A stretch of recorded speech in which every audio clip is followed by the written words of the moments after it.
Bismillahirrahmanirrahim. Assalamualaikum warahmatullahi wabarakatuh.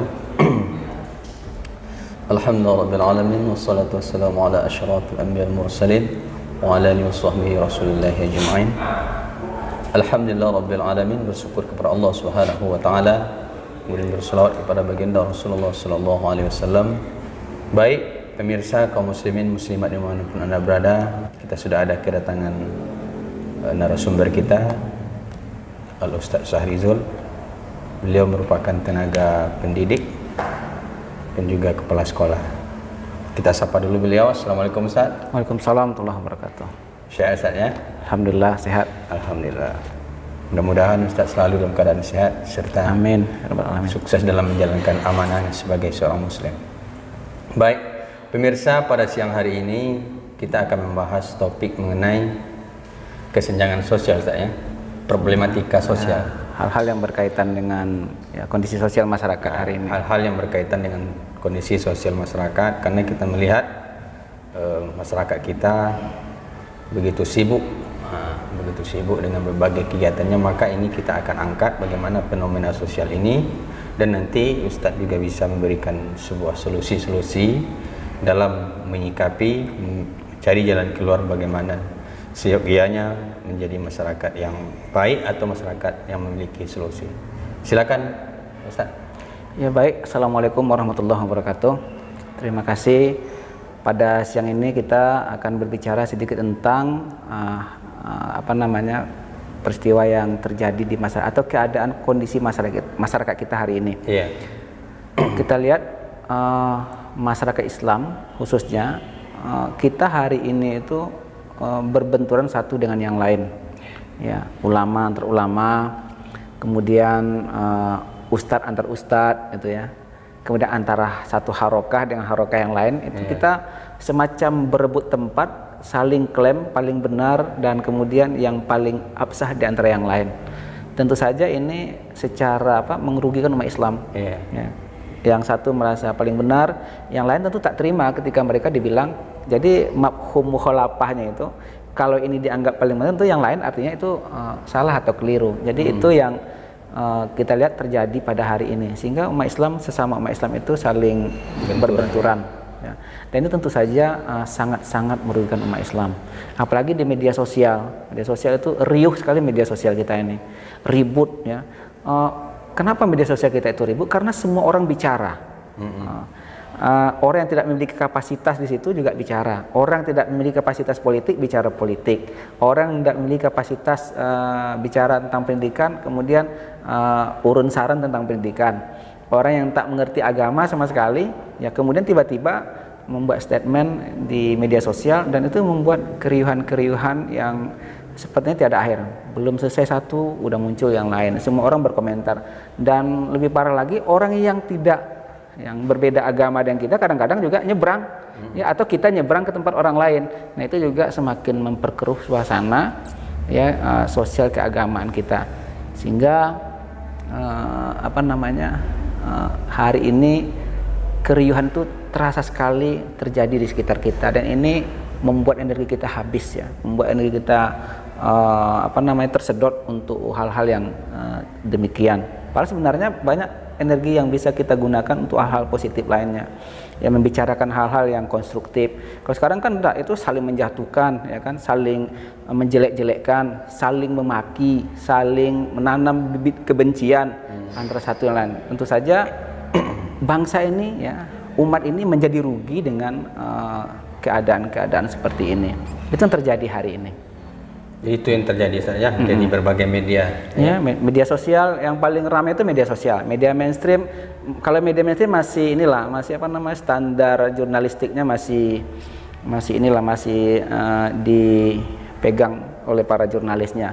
Tapi media sosialnya tidak bisa kita bendung. Semua orang kan tidak ada editornya, tidak ada redaksi aja. Tiba-tiba orang membuat statement, menulis, kan semua orang tinggal gerakkan jempolnya untuk menulis, ya, untuk membuat statement apa saja, ya, dan itu tidak ada larangannya, ya kan, kecuali kalau mereka mungkin tersandung dengan berbenturan dengan undang-undang ITE dan lain sebagainya, baru kemudian, ya, dihukum, ya, diproses secara hukum. Tapi yang tidak tersentuh juga banyak sekali. Cuma yang menonjol peristiwanya itu diangkat ya di meja hijaukan lah. Tapi yang di belakang-belakang jauh lebih, seperti fenomena gunung es tuh, di bawahnya jauh lebih besar daripada yang di permukaannya. Jadi dari berbagai kondisi dan kesenjangan hari ini, problem itu kan bagian daripada problematika kita sebagai masyarakat. Yeah. Jadi apa sebenarnya penyebab itu kok bisa muncul hal-hal seperti itu? Artinya ketika orang berbicara ini tidak pada kapasitasnya. Nah, kenapa ini bisa muncul itu tersendiri? Apakah ini ada settingan atau mungkin ini alami saja atau gimana?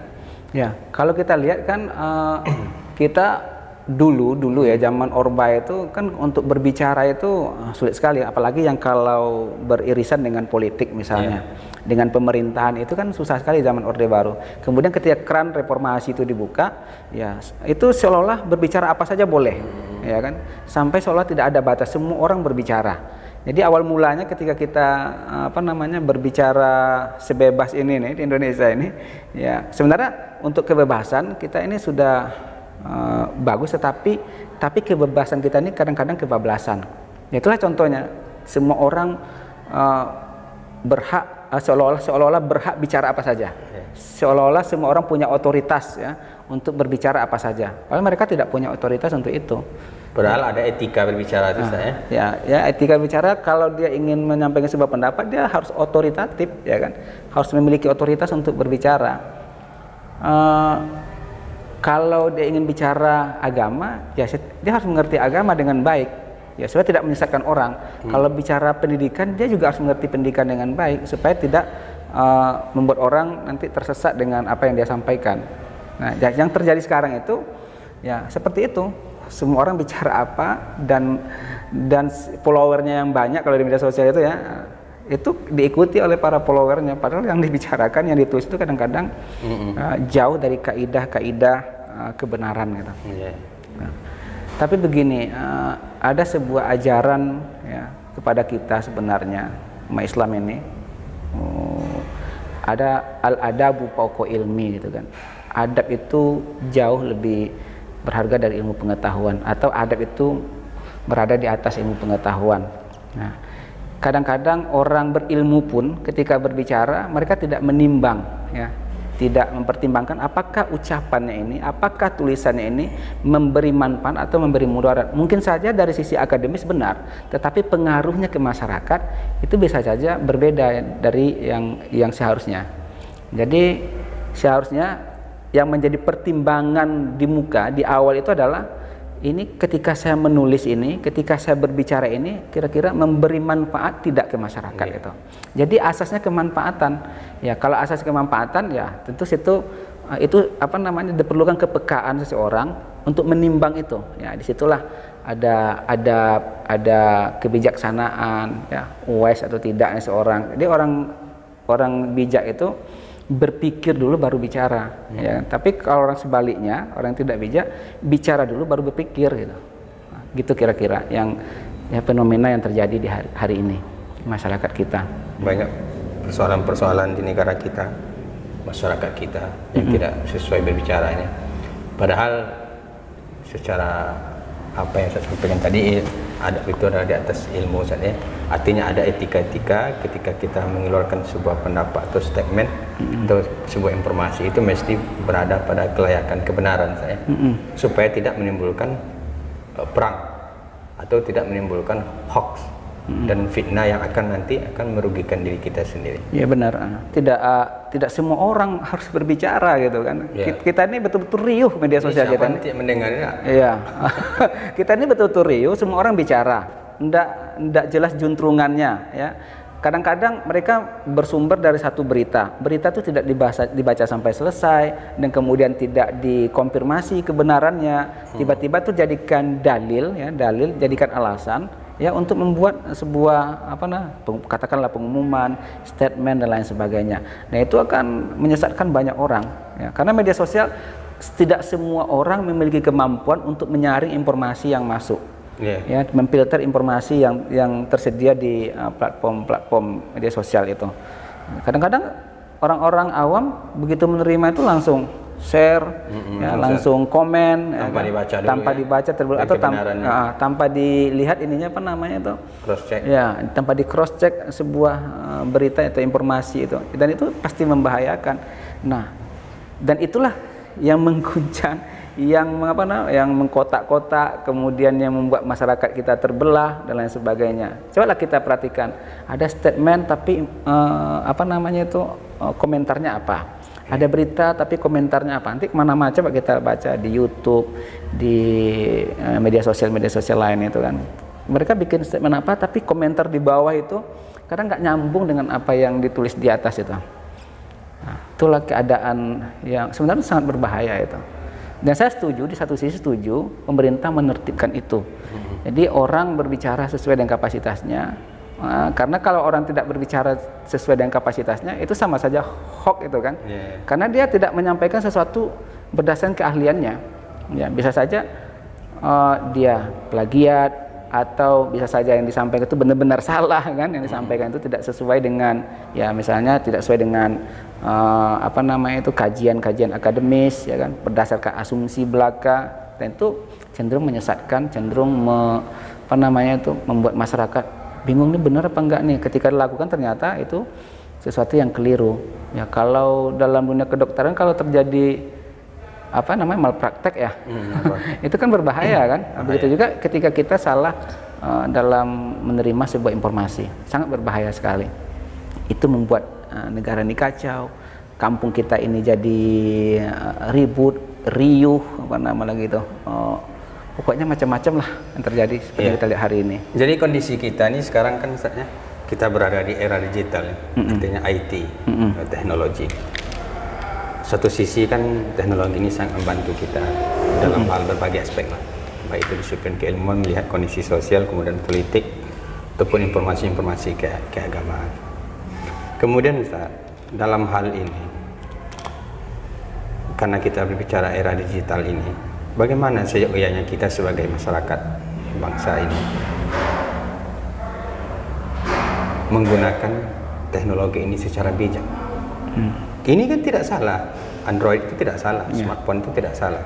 Justru dia akan membantu. Yang salahnya itu adalah tuannya, kita ini sebagai usernya ya. Ya, usernya atau penggunanya. Jadi bagaimana kita supaya bijak menggunakan, supaya ini kita akan menginginkan masyarakat kita, termasuk kita sendiri, meminimalisir angka-angka yang tadi, supaya tidak banyak terjadi hoax segala macam, ataupun perang dan lain sebagainya, ataupun mengatakan dia yang paling soheh.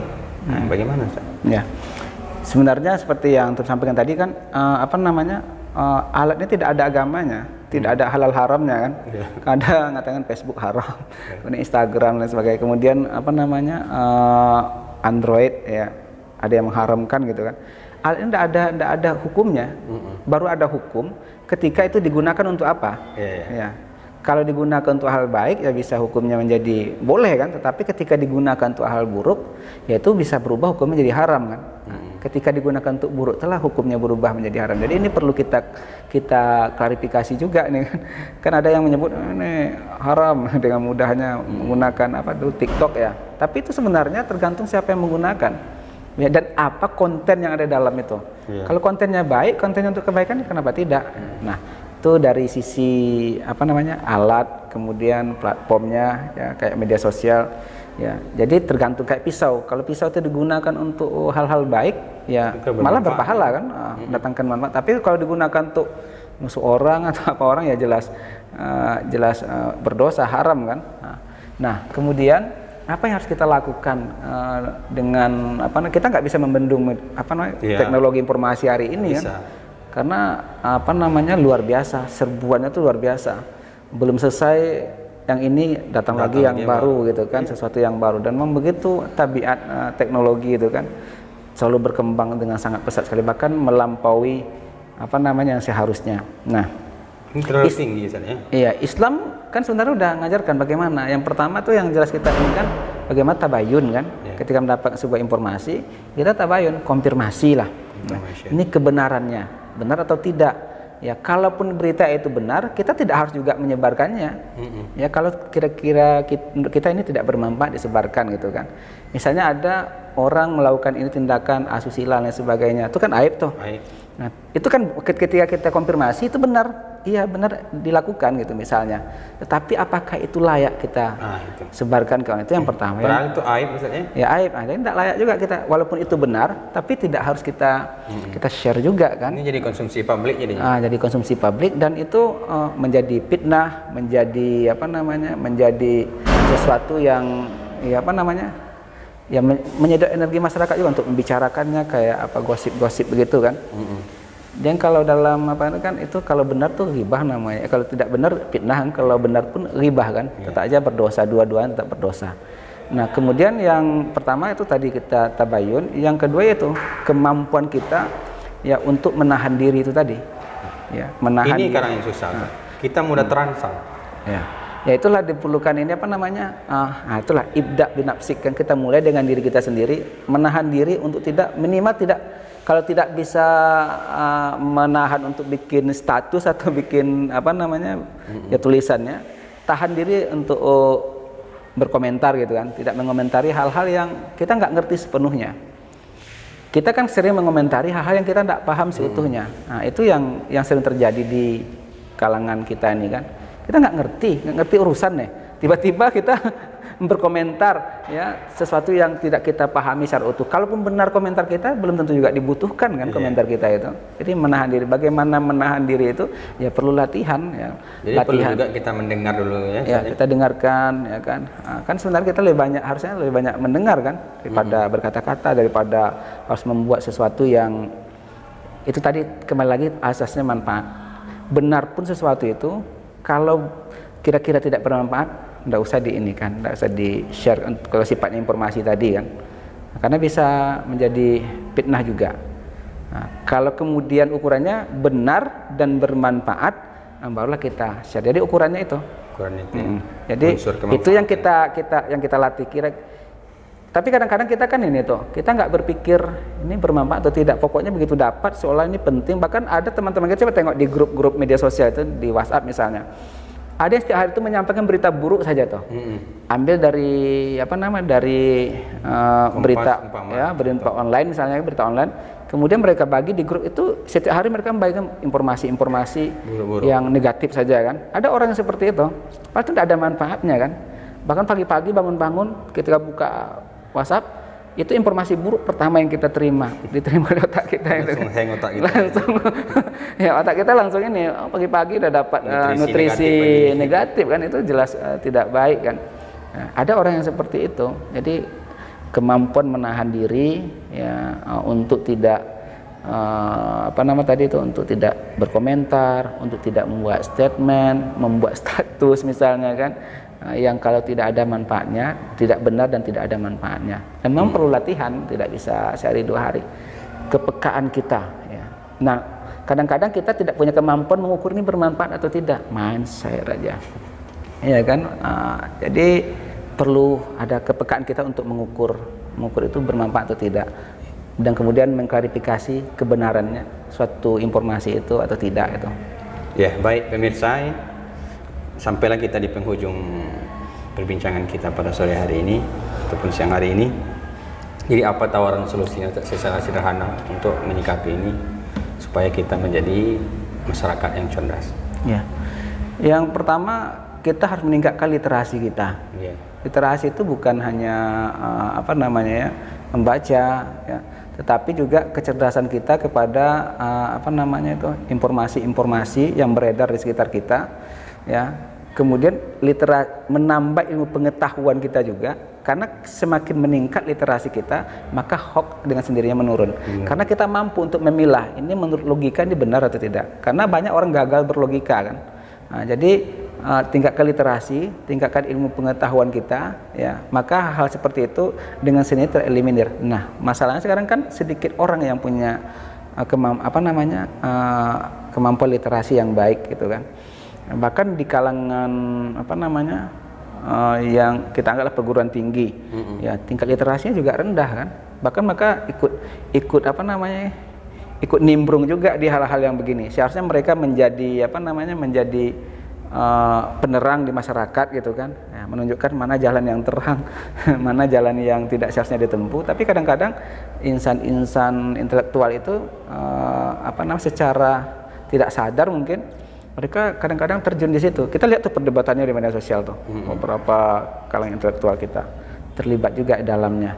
Jadi yang paling utama itu adalah meningkatkan literasi, banyak membaca, banyak diskusi, pilih teman, ya kan, sehingga kita bisa lebih wise lah dalam menyikapi berbagai hal di sekitar kita. Kalau tidak demikian, kita akan berlarut-larut seperti ini, berkelahi antara satu dengan yang lain. Tapi mudah-mudahan kalau kita mau dan bisa meningkatkan literasi kita, maka dengan sendirinya hal-hal seperti itu akan bisa hilang lah, insya Allah. Iya. Baik, terima kasih kepada Ustaz Sahrizal MH yang telah menjadi narasumber kita pada siang hari ini. Semoga apa yang beliau sampaikan bisa menjadi sebuah wejangan, menjadi sebuah solusi-solusi kita dalam bermasyarakat. Lain kali kita akan sambung kembali. Saya sebagai pembawa acara mohon maaf. Assalamualaikum warahmatullahi wabarakatuh. Waalaikumsalam warahmatullahi wabarakatuh.